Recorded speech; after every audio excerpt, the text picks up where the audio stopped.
wall. On the 7th day of December, 1941, it struck the 11th hour. Every hour after that has been, will be, 0 hour. 48 United States of a free and sovereign America are at war. Every American has his job to do, and the will to do it, and the tools to do it with. Pray God he also has the time. Time, the most vital natural resource of a country at war. Every tick of the clock is time won or lost. Every 60-minute sweep, every 12-hour tour of those relentless hands is turning out carload lots of time for us to use ourselves or to give away to the enemy.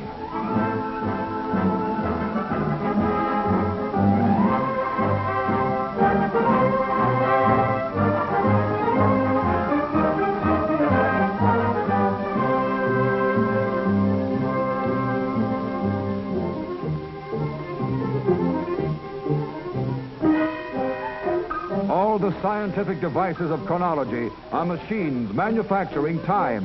The tool that in our hands means victory. And our hands must be as relentless as the hands of our clocks. They cannot afford to be less.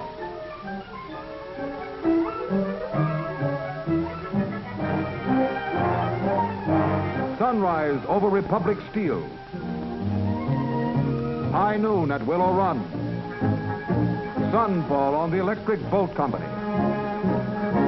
Midnight at the Brooklyn Navy Yard. Dawn to dusk and back to dawn again.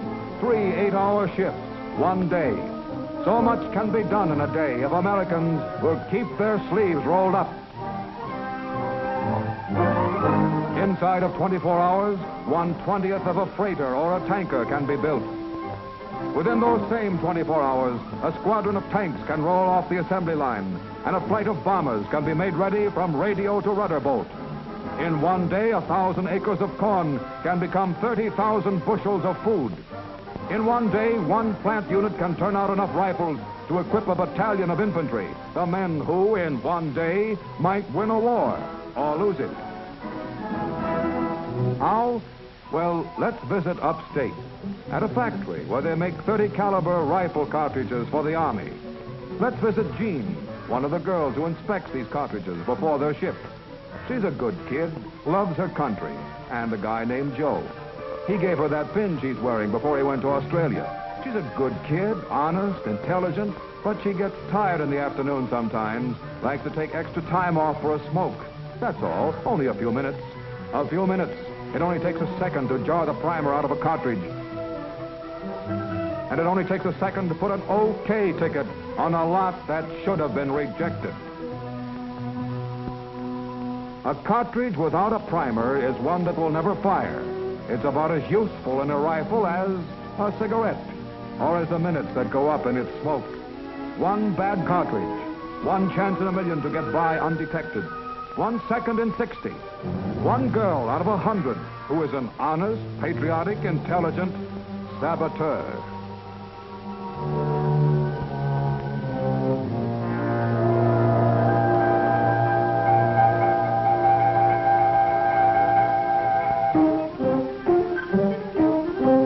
Yes, Jean is intelligent. Intelligent enough to know that one of these bullets in good condition can travel 3 miles. But she doesn't know that a defective one can go halfway around the world. Somewhere in the Pacific, somewhere between the Devil and the Dutch East Indies, is an American scouting patrol.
bad about that cartridge missing fire. It should have been rejected. It would have been, too, if a girl named Jean hadn't taken time out to smoke. Now meet J.G., general manager of a large wholesale food house. Makes $12,000 a year. Worn a white collar all his life. That is, except for the cocky one he wore in 1918. Tried to get in this scrap after Pearl Harbor, but they said his son could handle the fighting orders, and he could go on taking food orders. Like this. 50 cases of 14A1.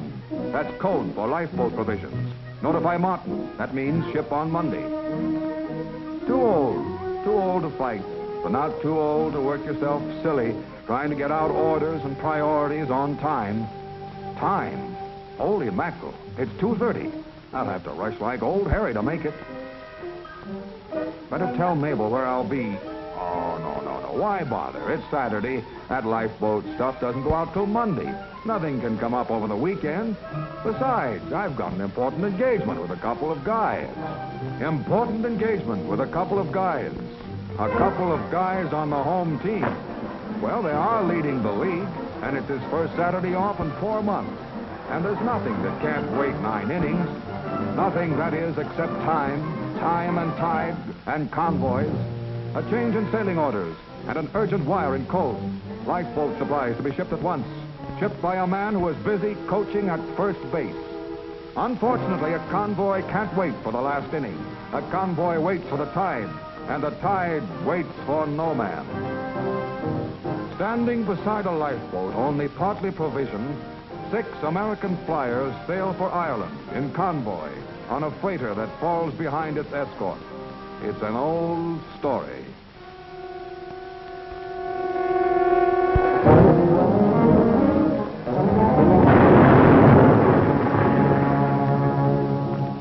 Men sailed for Ireland. 2 of them got there. 1 of them out of his mind. The other one dead. 25 days in a boat provisioned for 10 days. The tide rolls in, J.G., and the clock ticks on. And neither one, in peace or war, will wait for 9 innings.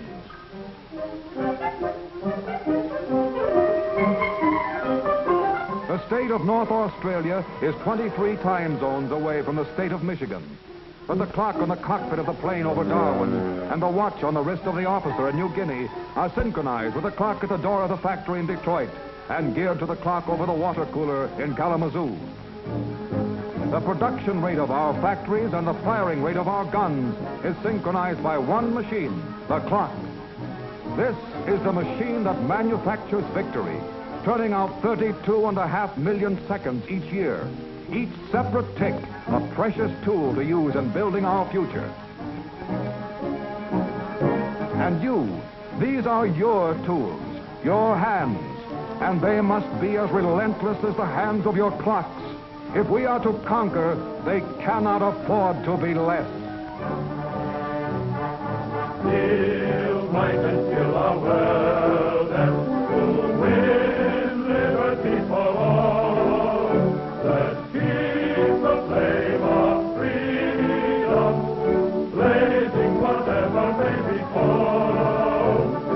Till every burning moment until conquered is the foe.